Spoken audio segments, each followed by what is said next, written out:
Hey everybody, Orpheolus here. Welcome back to some more Xenoblade Chronicles 2. Last time, we continued challenge mode recruiting Elma, and this time, we're going to be going through pretty much all the easier challenges that are in challenge mode. So starting things up, I'm just getting all set up for these battles. So I'm going to be running Shulk, Rex do I want? Trying to decide what I want to do with Rex. I guess instead of Harold, I can equip, where are you? Fiora, there you are. Alright, and now you guys do have Fiora up in front, just that way Fiora has some screen time. And trying to decide whether or not I want Elma. So yeah, so this is looking at my thing. This is my completed guild, so everyone's going to be at S2, S plus rank. I don't remember what I have on Fiora right now, if I have Moon Mat or not.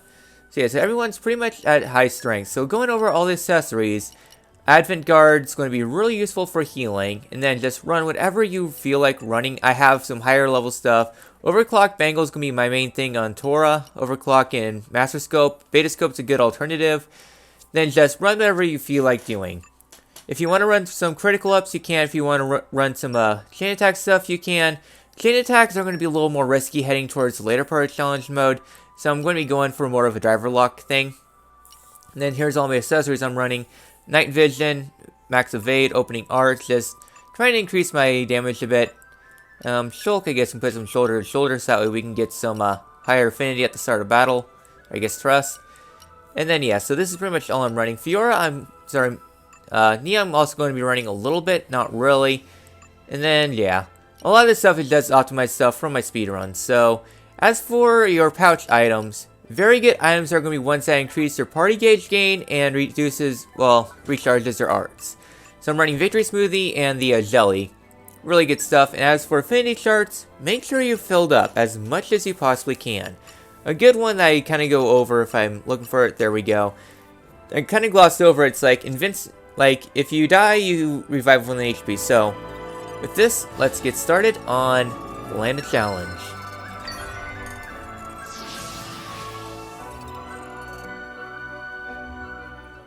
So with every one of these, I'm just going to be going over some general strategies we can run with these. For every single one though, I'm running my main man Tora. Tora and Cutie Pie pretty much sweep everything. And then I'm running Zeke also, just for increased damage so we can get through these as fast as possible. Since this guide's more or less going to be showing the easiest way to take these on, I guess I never equipped a Common Blade for Nia. I put Corset on, that's right. So yeah, so pretty much just clearing these challenges as fast as possible. I'm going to be playing this on Chizo's Custom, just to take care of things fastest, so let's start things out with Grazing Flock. I forgot how long the loads are, so starting things up in Grazing Flock. This is easily the easiest and the first one you'll be able to access. So, Area of Effect is going to be the name of the game here. Since you got a lot of random enemies, just take them out as fast as you can. And we got one that lived. So yeah, so if you're really strong, you can just take these guys out in like 1 or 2 hits. They aren't really too big of an issue. So what I'm doing is pausing between waves. This is just a little bit for the speedrun IRLs. Just keep on pausing while waiting for the next wave to load in to pause the timer.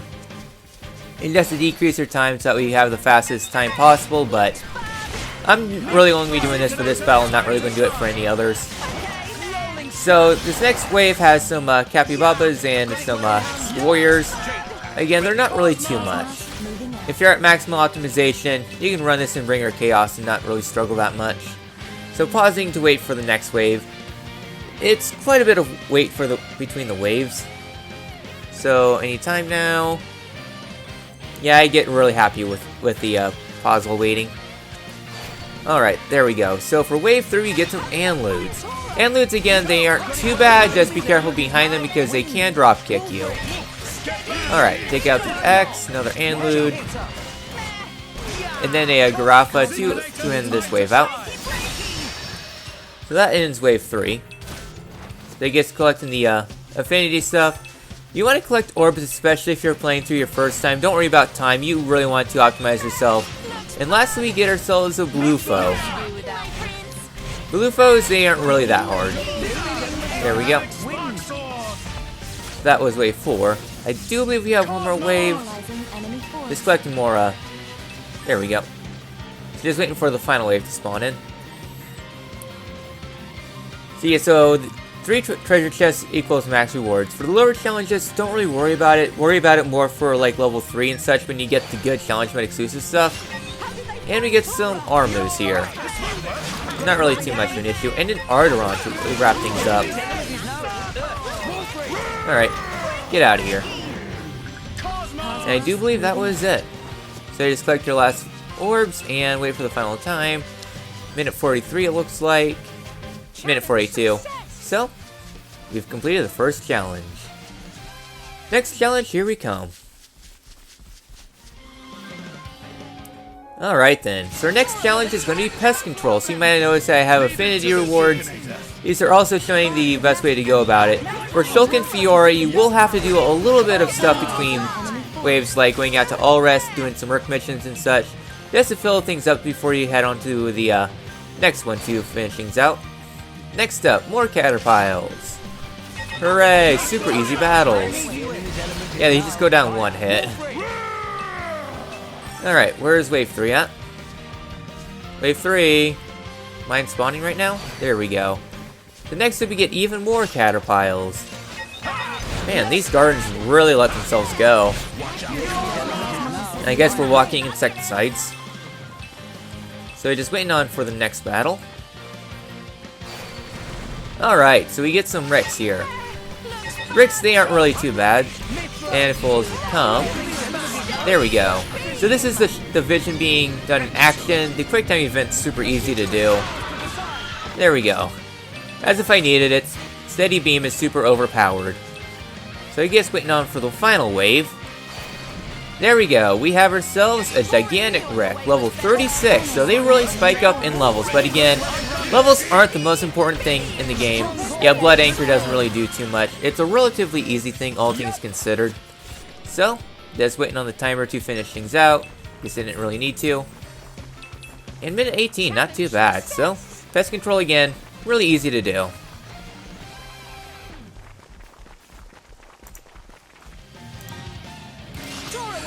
Alright then, so the next battle we get to do is Think of the Soldiers. This one is a very special one. So thank you, Lock and Take Me. Don't forget. Alright, couple lived. Not the end of the world. Alright then. That's the first wave. This battle isn't too difficult, but there's some very cool stuff about this battle. To be exact, just waiting for the next wave. Here we go. Even more Ardanian Majors. I don't know, for some reason I feel like in a later challenge we'll be taking on a lot of these guys. I don't know. We get a lot of privates, they go down super easy. Yeah, thank you, Lock and Take Me. I don't think so. Straight back here is an Ardanian Citadel. They have quite a bit of health, they do take a while to take down, but they're not really that bad. Yeah, Poppy Limited is enough to take some out. So that ends that wave. So just waiting on for the next wave to come in. So wave 3 is going to be pertaining to some flying enemies. There we go. Ardanian Falls. Not super difficult. There we go. Not really too bad. They do have grenade launcher, but the lower one's not really super difficult to do. And almost forgot that cube. So lastly for this wave, Bomber Domes. I've kind of mentioned Bomber Domes before in an earlier bonus episode. He was originally a boss in the demo for the game back in E3 2017 when this game was revealed. Now he was actually relegated to a blade in the game. Now he is actually a boss. Really interesting. There's not really too much interesting about him. He does have quite a bit of health and can be difficult, but not really too bad. So that's really the interesting part. The only time in the game you can actually fight Bomber Domes, since he's relegated to just being a blade. Alright, next up we have Bewitching Dance. Bewitching Dance is another interesting battle. The main thing here is that you want to take out enemies as fast as possible. They have little health, but they constantly recharge during battle between waves. Yeah, as you can see, another one just came in between the waves. I think they were just in hiding before coming on out. So you want to take these guys out as fast as you can.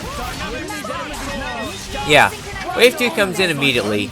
and even more enemies do come in. So, area effects are going to be the name of the game. Steady beam's going to be good. Hilbert effect destroys everything. You know, just your general stuff. So, just waiting on Wave 3.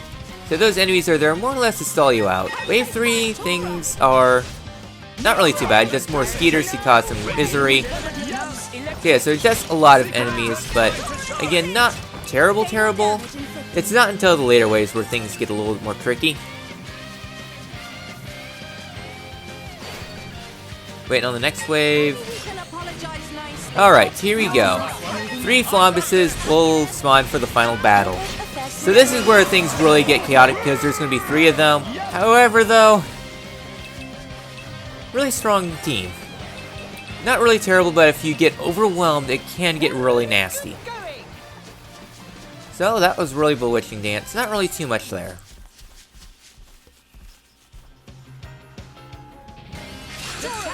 Alright, next up is Darkening Skies. Heading on to Tantal. So this battle can be pretty annoying just because, well, how a lot of these enemies work. So Pengs, they aren't really the annoying factor. They just go down super easy. You don't see them too much in the game anyways. Of course, Spellbinder Billy. So just waiting on the next one, yes. Yeah, these will start to spawn later on in the game. This is where things get annoying. Because when they enrage, they get an evasion buff, which becomes very annoying. And then you get launched also. Yeah, goodbye control. Alright then. So, waiting on these guys to go about. Yeah, these guys are very annoying. Fearless removes control, so you can get overwhelmed pretty quickly if you get Fearless. There we go. That ends that wave. So the next wave, things get a little bit easier, but also harder at the same time. Difficulty really starts ramping up for challenge mode. So next up we get some little 62 Moramoras. Moramoras, they also are pretty annoying.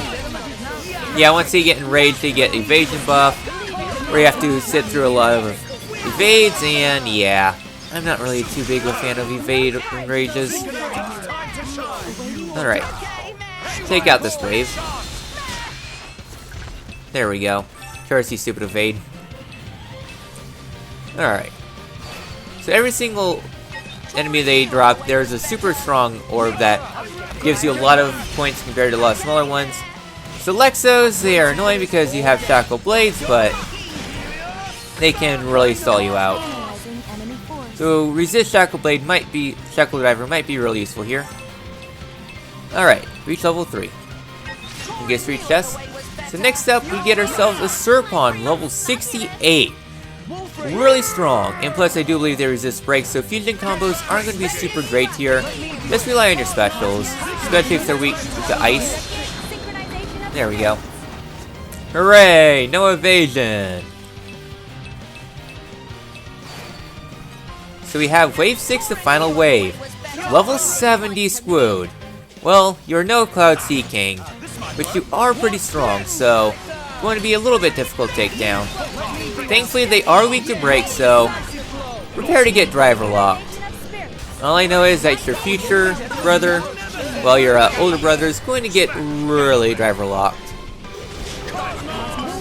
There we go.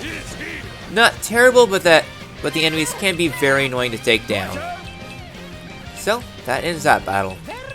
Not really the hardest, but still can provide a little bit of challenge.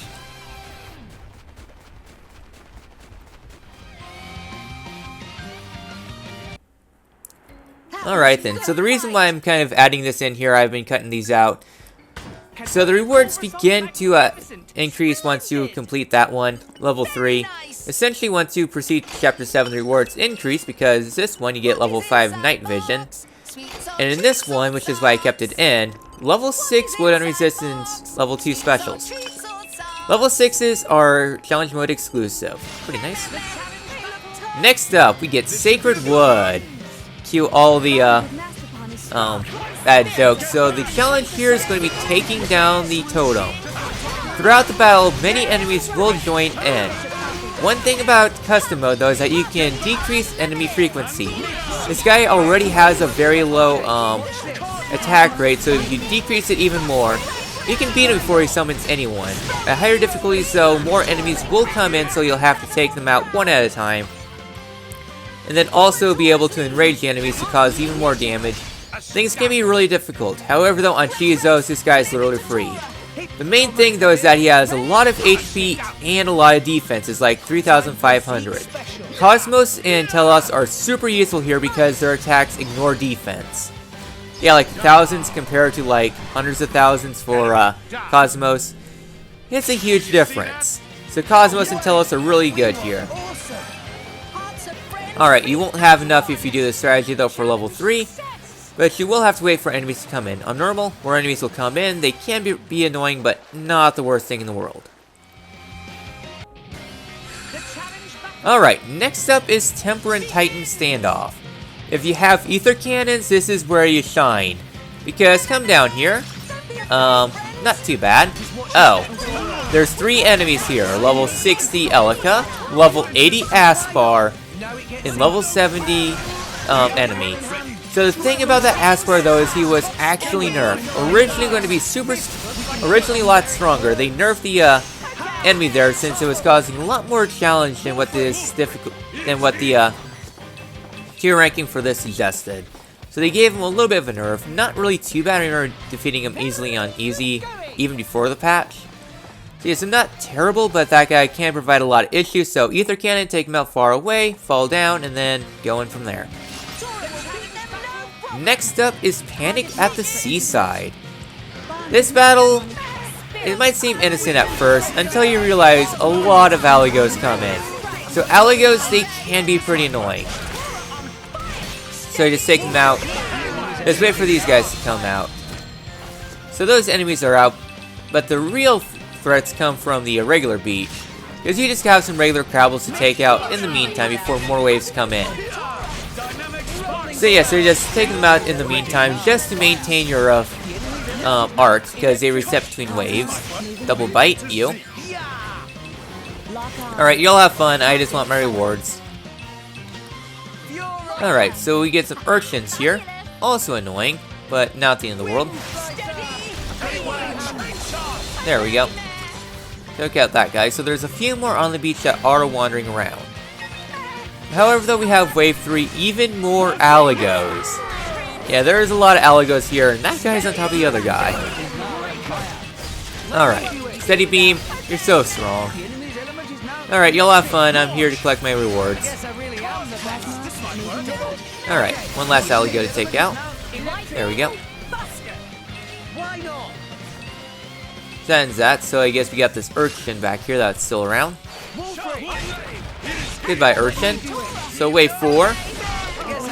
Just waiting for the last one. Alright, so we have the Mega Yogurt Aligo. A larger Aligo, which can be really strong, especially using his Blood Anchor attack. Can provide a lot of issues there. Alright, oh. I guess there's one more urchin back here. And wave 5, so one last wave to take out, so I'm just taking out this guy. We have Mega Spoony Aligo. Quite the bard we have here. So this Aligo, a lot stronger and can hit very hard, so be sure to take him out. Chain attack when you use the scary attacks and your general stuff, but not really when the difficulty spikes for challenge mode. Alright, so that ends that wave. So the next one we're going to be doing, oh yeah, I was looking around seeing where this was, just outside Fonset. So with that challenge all done, another one kind of interesting because this is where the rewards really start to increase for beating these challenges. So inside here, I'm trying to remember what we got. Alright, good one for accessories, gargantuan feathers, I think it was in the main game. And here we get Advent Guard, really nice source, besides farming the unique monster.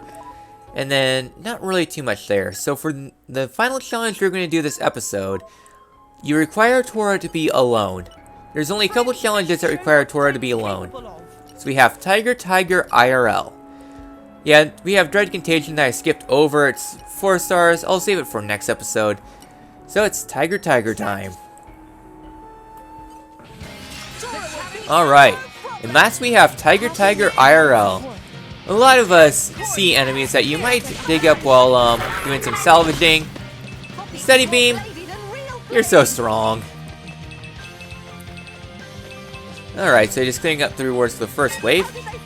Second wave, we get some Medusa, more enemies that might be found in Tiger. I don't remember. Oh yeah, it's those guys that you can't beat from below. That's right. Alright, so once again, doing their things. If you have a maxed out Cutie Pie, these battles are pretty easy. If you don't, then things get really oof really fast. So next up, Wave 3, some Aligos. The normal green stuff and the very hard to avoid red guys that will take you out in like 3 hits and will stun lock you. Super annoying stuff. Alright, just taking out the last guy. Yeah, here, Aligo. Yeah, the red Aligo is a little bit more of a threat, but they can be a little bit of an issue. Next up, Wave 4, we get Serprons. Serprons, you might not actually see them. I know one area you can find them is at the very bottom of level 5 by the treasure chest for Tiger. You don't see them that often. Alright, so yeah, I was using Poppy Alpha here. Just going to go for the driver combo. So the Serpon has a lot of HP. Driver comboing with overclocking Bangle is going to be super useful. And lastly, Wave 5. Where's Wave 5? There we go. Yep, it's a Squid. Can't have seafaring challenges without Squids. Squids, I don't really know where they are, but once again, driver locking is going to be fine, but just finish them out. Yeah, we're not going easy on Squids. So that ends that little bout. Alright, that was successful. Again, not really too challenging of a battle. Just spinning around in circles right now. Alright then. Yeah, that was a good fight. I don't think the rewards are super amazing. Just trying to remember these battles. They go by pretty fast. I know the next episode, a lot of challenging battles come in. Noise Dampener, meh. This one, Advent Guard. I'll definitely take those any day.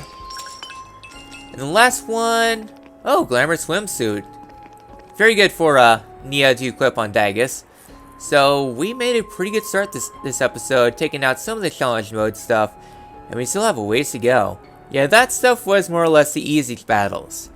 The next battles are going to be a lot more difficult and will require a lot more explanations on the strategies because things are going to get a little more tricky.